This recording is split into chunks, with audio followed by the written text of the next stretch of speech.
We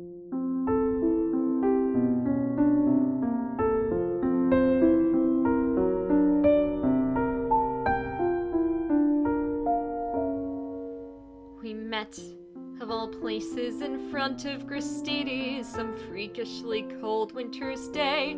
I had on several unflattering layers of wool. He slipped on the ice with his grocery bags full.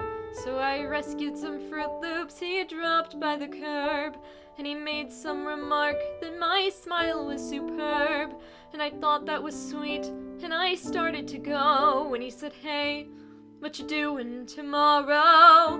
Because I'll be here on the corner of Bleecker and Mercer tomorrow at 7. If you want to meet up, I'll be waiting right here. And in case there are two fellas waiting for you, my name's John." He waved, then he was gone.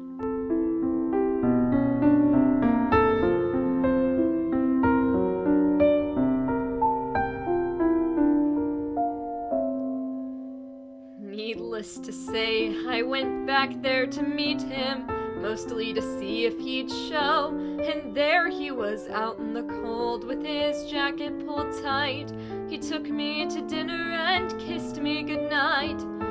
The next week we went to this terrible play, and the week after that drank hot chocolate all day, and suddenly 8 or 9 months had flown by when he said, "Hey, what you doing the rest of your life? Because I'll be here right beside you as long as you want me to be. There's no question, there's nothing I've wanted so much in my life. This might sound immature, but I'm totally sure you're the one."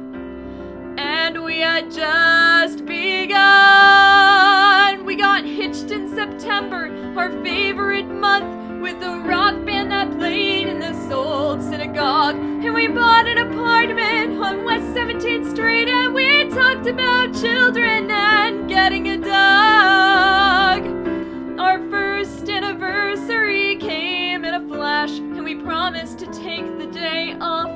He had to step into his office that morning, and so I went walking uptown to this bakery I know, when I heard on the street what I thought was a joke, till I heard all the sirens and saw the smoke. So I'm running back home with this feeling of dread, to the voicemail he left with the last words he said. "I'm sorry. I don't mean to ruin your evening by bringing up all of this stuff. You're probably wondering why I'm even calling tonight. Well, today something happened that spooked me alright. I discovered his Fruit Loops still there on the shelf, and I cried. I couldn't get hold of myself, when sure as I breathe I hear John clear as day saying, "Hey, you're allowed to move on. It's okay. Because I'll be here, even if you decide to get rid of my favorite sweater. Even if you go out on my birthday this year, instead of sitting at home letting all of life's moments pass by. You don't have to cry, because I'll be here when you start going back to the places we went to together. When you take off your ring and you let yourself smile. When you meet someone handsome and patient and true. When he says that he wants to be married to you. When he calls you one morning and meets you downtown, and you finally answer him yes.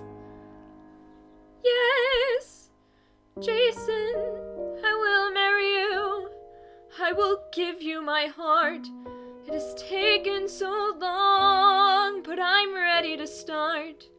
Right now, John's whispering congrats in my ear, 'cause I finally let myself tell you that I